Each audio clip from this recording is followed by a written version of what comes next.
خیریت کے ساتھ پہنچ گئے، یعنی کہ اتنا لمبا 5400 کلومیٹرز کا سفر تھا، اس کے دوران اگر آپ کو کوئی صحت کی پریشانی نہیں ہوئی تو میں تو یہ خدا کا رب کی مرضی کے اور اس کے کرم کے بغیر کچھ ممکن ہے نہیں ہے۔ جب آپ پیدل سفر کرتے ہیں تو آپ کو رب کی بہت ساری تخلیقات جو ہیں جو وہ دیکھنے کو ملتی ہیں، مختلف لوگ دیکھنے کو ملتے ہیں، رب کے پیدا کیے ہوئے نا۔ سر پاؤں بڑے خراب ہوئے ہیں، یعنی کہ چھالے پڑے، بڑا کچھ ہوا۔ اگر آپ میری کئی ویڈیوز دیکھیں تو اس میں وہ پتہ چلتا ہے کہ مجھے ذرا درد ہو رہا ہے، صحیح چلا نہیں جا رہا۔ بلاول بھٹو کا بھی ٹرینڈ چلا تھا کوئی آپ کے متعلق، وہ کیا تھا؟ وہ میں ایکچولی میں ان کے پاس گیا تھا ویزوں کے حوالے سے، چونکہ جیسے عراق کا ویزا نہیں ملتا، کویت کا ویزا نہیں ملتا۔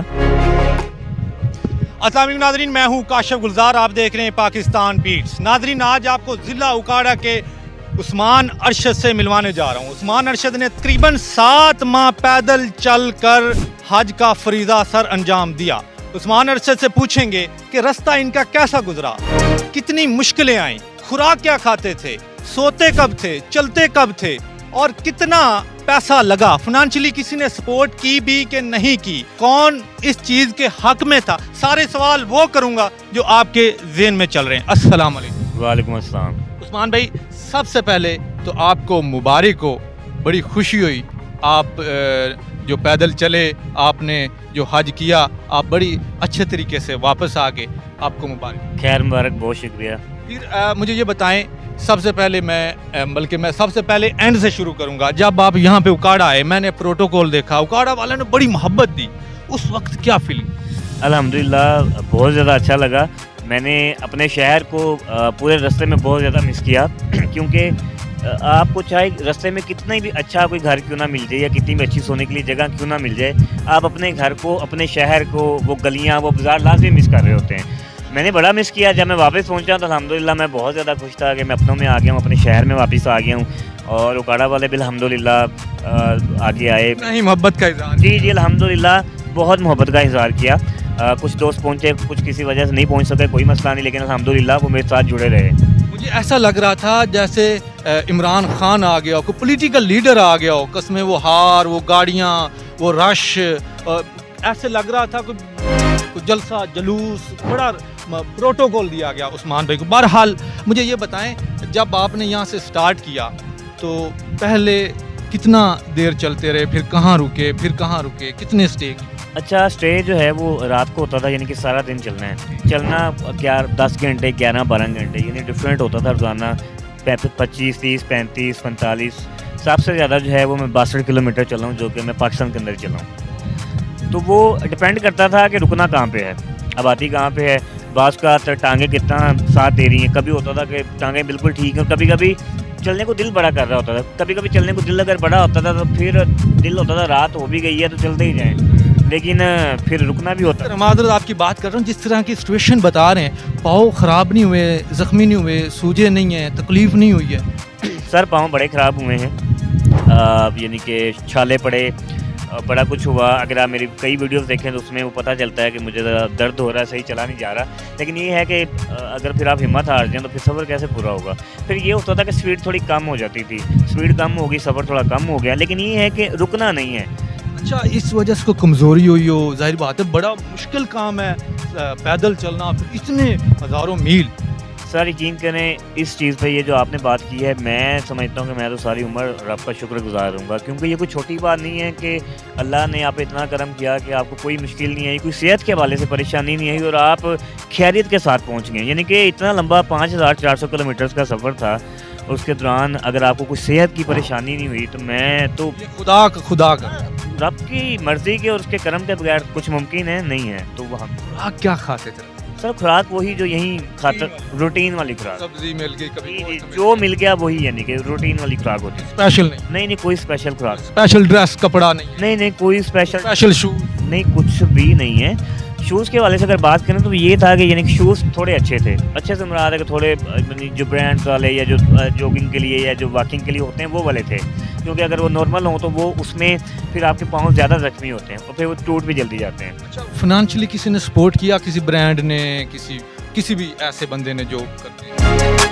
ایکچوئل میں یعنی کہ یہاں پہ اکاڑا میں یعنی کہ چیزز والے ہیں جو کہ ہمیشہ یعنی کہ مجھے سپورٹ کرتے ہیں، ان کی سپورٹ جو ہے میرے ساتھ تھی، اور اکاڑا میں جن کے اونر ہیں، پھر جو وہاں پہ راولپنڈی اسلام آباد میں جن کے اونرز ہیں، یعنی کہ وہ بھی الحمدللہ سپورٹ کرتے ہیں. سپورٹ تھی میرے ساتھ، اور انہوں نے کہا کہ جہاں پہ بھی آپ کو سپورٹ ہوگی تو ہم آپ کو کریں گے. اور مجھے ان کا پتہ ہے کہ میں انہیں کہتا تو انہوں نے الحمدللہ سپورٹ مجھے لازمی کرنا تھا. ٹھیک ہے، تو ان کی طرف سے سپورٹ مجھے رہی بھی ہے، تو وہ انہوں نے مجھے سپورٹ کیا ہے. گول سی بات کی. بہرحال بلاول بھٹو کا بھی ٹرینڈ چلا تھا کوئی آپ کے متعلق، وہ کیا تھا؟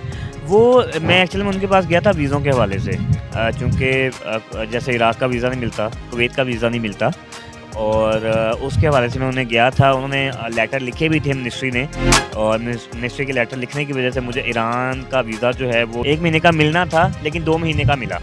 لیکن اس کے بعد عراق اور کویت کا ویزا نہیں مل سکا، چونکہ وہاں پہ عراق میں سیکورٹی کا بھی تھریٹ ہے، اور کویت کا بھی ویزا نہیں مل سکا. پھر میں نے روٹ تبدیل کر دیا. بلاول کی وجہ سے کچھ نہ کچھ آپ کو فائدہ ہوا؟ جی میں یہ نہیں کہہ سکتا فائدہ نہیں ہوا جی، بالکل انہوں نے اپنی طرف سے وہ جتنا سپورٹ کر سکتے تھے انہوں نے کیا. باقاعدہ منسٹری والوں نے، فورن منسٹری نے لیٹرز لکھے، ٹھیک ہے، اور اس کا فائدہ ہوا. جی. اچھا، وہاں پہ جا کے بھی میں نے آپ کی ویڈیو دیکھی، وہاں پہ آپ نے بنائی، کوئی مشکل پہ آئی تھی، وہ کیا؟ ایکچولی میں سعودیہ میں پہلے عمرہ کے ویزے پہ تھا، پھر مجھے حج کا ویزا چاہیے تھا. میرا پھر یہ تھا کہ میرے ساتھ پیچھے سے منسٹری سے کوئی رابطہ کرے، تاکہ میں انہیں کہوں کہ میں پیدل آیا ہوں اور میرے یہاں کھانے پینے رہنے کے اپنے انتظامات ہیں، تو آپ کریں یہ کہ آپ میرے سے حج کے ویزے کے پیسے لے کے یعنی کہ وہ لے لیں، مجھے ویزا دے دیں. تو وہ بس رابطہ نہیں ہو پا رہا تھا، لیکن جب رابطہ ہوا مجھے پتہ چلا جی مجھے سارے پیسے جمع کروانے ہیں. تو یہ ہے کہ پھر میں نے سارے پیسے جمع کروا دیے، اور اس کے بعد میں مجھے حج کا ویزا ملا، اور پھر الحمدللہ آپ نے ہمیشہ اپنے اس شہر کا، اکاڑا کا نام روشن کیا ہے. پہلے بھی کوئی لمبا سفر کیا تھا آپ نے پیدل، وہ اس کا بھی تھوڑا سا 2021 میں نے اکاڑا سے چائنا بارڈر تک پورا امن پاکستان کے لیے پیدل سفر کیا تھا، جو کہ 34 دن کا سفر تھا. 1270 کلومیٹرز میں نے طے کیا تھا. تو اس کے بعد پھر میں نے حج کا ارادہ کیا، اس پہ ہوم ورک کیا، اور یہ سفر پھر میں شروع کیا، مکمل کیا، اب یہاں بیٹھا ہوں. پھر یہ اچھا اس کے پیچھے جذبہ کیا تھا، سوچ کیا تھی جو آپ نے؟ سر اس سفر کے پیچھے جو جذبہ ہے وہ تو خانہ کعبہ کو دیکھنا، روضہ رسول صلی اللہ علیہ وآلہ وسلم کو دیکھنا، مدینہ کی گلیاں دیکھنا، ٹھیک ہے، احد کا پہاڑ دیکھنا، غزوہ خندق پہاڑ خندق دیکھنا. ویسے تو آپ جہاز پہ بھی جا سکتے، میں پوچھ رہا ہوں اس کے پیچھے کیا جذبہ ہے جو پیدل گئے؟ جہاز پہ جب آپ جاتے ہیں تو آپ کو پتہ ہی نہیں چلتا کہ آپ گئے کدھر سے ہیں. آپ یہاں سے بیٹھتے ہیں لاہور سے، اور آپ کو آواز آتی ہے جی آپ جدہ ایئرپورٹ پہ لینڈ ہونے والے ہیں، پتہ ہی نہیں چلا آپ کہاں سے گزر گئے ہیں. اس سفر میں الحمدللہ جب آپ پیدل سفر کرتے ہیں تو آپ کو رب کی بہت ساری تخلیقات جو ہیں جو وہ دیکھنے کو ملتی ہیں، مختلف لوگ دیکھنے کو ملتے ہیں، رب کے پیدا کیے ہوئے نا، مختلف انوائرمنٹ دیکھنے کو ملتا ہے، مختلف زبانیں دیکھنے کو ملتی ہیں، مختلف پہاڑ، مختلف زمینیں، دریات. اس سے کیا ہوتا ہے کہ آپ رب کا شکر ادا کرتے ہیں. مطلب میں یہ سمجھتا ہوں کہ پیدل سفر کرنے سے آپ کو رب کے قریب ہونے کا موقع ملتا ہے، یہ میری رائے ہے. عثمان بھائی آخری سوال، اب آگے کیا سوچا ہے؟ اب کون سا سفر پیدل کرنے؟ سر ابھی پیدل سفر کا کوئی ارادہ نہیں ہے، اب فی الحال نہیں، پیدل سفر کا کوئی بھی ارادہ نہیں ہے. اس کی وجہ یہ ہے کہ سر پیدل سفر میں آپ کو ویزوں کے بہت مسائل درپیش ہوتے ہیں. دوسرا یہ ہے کہ اس میں ٹائم بڑا درکار ہوتا ہے. اب ساری زندگی انسان پیدل نہیں چل سکتا، گھر بار بھی ہے، ابھی تو شادی نہیں ہوئی لیکن شادی ہوگی پھر آپ کو پتہ ہے پھر بیوی کہاں جانے دیتی ہیں. تو بہرحال یہ ہے کہ پھر وہ ذمہ داریاں بھی ہوتی ہیں، لیکن وہ اتنا مسئلہ نہیں، مین مسئلہ ویزوں کا نہ ملنا ہے. اچھا 2-4 لفظوں میں بتانا ہے آپ نے کہ جو لوگ پیدل حج کرنا چاہ رہے ہیں ان کو کیا مشورہ دیں، کرنی چاہیے کہ نہیں؟ کرنا چاہیے. آپ کے پاس تقریباً 20 لاکھ روپے ہونے چاہیے. حج کی فیس آپ دیے بغیر حج نہیں ادا کر سکتے. اس سال 12.25 لاکھ تھی، اگلے سال پتہ نہیں کتنی ہوگی. اس کے علاوہ رستے میں آپ کو ویزوں کے پیسے، کھانے پینے کے پیسے، ہوٹلنگ کے پیسے، ملام کے اتنے پیسے ہونے چاہیے. تقریباً 20 لاکھ. تقریباً 20 لاکھ آپ کے پاس ہونا چاہیے اگر آپ پیدل حج کرنا چاہتے ہیں. مجھے یاد ہے ہسٹری اگر آپ دیکھیں تو پہلے لوگ پیدل حج کرتے تھے، جہاز نہیں تھے. جو عثمان ارشد صاحب ہیں انہوں نے وہ یاد تازہ کروا دی. میرے خیال میں انہوں نے وہ فیل کیا ہوگا کہ لوگ کس طرح پیدل حج کرتے تھے، گھوڑوں پہ، گدھوں پہ، اونٹوں پہ، پیدل وغیرہ وغیرہ. تو بڑا اچھا کام ہے، نیک کام ہے. انہوں نے اپنا نام روشن کیا، اپنے شہر کا نام روشن کیا، اور ایک فریضہ بھی سر انجام دیا. آپ لوگ بھی کرنا چاہیں تو مشورہ دے دیا عثمان بھائی نے، یہ ضرور کریں. اللہ حافظ.